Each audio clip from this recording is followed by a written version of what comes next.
Matapos ang suspensyon ni Cebu City Mayor Michael Rama, formal nang umupo ang Vice Mayor nito na si Raymond Garcia bilang acting mayor ng syudad. Ang detalye sa report ni Aileen Navarro.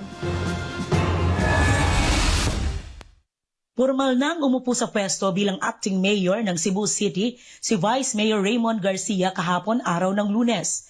Ito ay matapos irekomenda ng Office of the Ombudsman ang preventive suspension sa loob ng 6 na buwan kay Cebu City Mayor Michael Rama at 7 iba pa na mga empleyado dahil sa hindi umano pagbibigay ng sweldo sa ilang empleyado ng City Hall.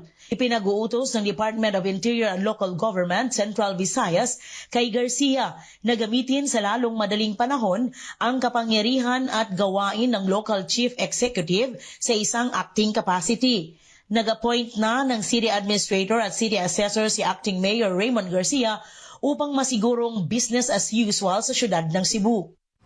I don't want to rock the boat, no. As I've said, I want continuity. I want I want hanay, tunhay, no, kay lisod kaayo ng situation nga mabalda bitaw ang trabaho. Samantala, sa kabila ng kinakaharap na suspensyon, iginiit ni Cebu City Mayor Michael Rama na kanyang gagamitin ang panahon para makapag-recruit ng mga miyembro para sa Partido ng Demokratikong Pilipino o PDP at lokal nitong partido na barug.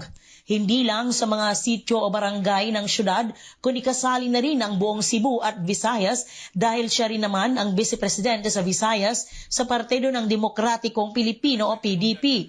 Sa ngayon, 4 na mga senador ang nasa ilalim ng naturang partido. Ito ay sina Senador Robin Padilla, Francis Tolentino, Christopher Lawrence Bongo at Senador Ronald Bato de la Rosa.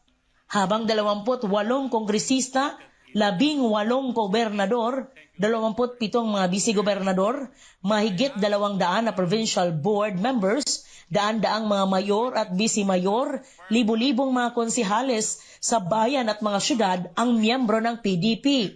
Ang PDP ay isang malaking partido politikal sa Pilipinas na kinabibilangan ni former President Rodrigo Roa Duterte na ang layunin ay gumawa ng pagbabago sa bansa para sa sambayan ng Pilipino. Para sa Diyos at sa Pilipinas nating mahal, Aileen Navarro, SMNI News.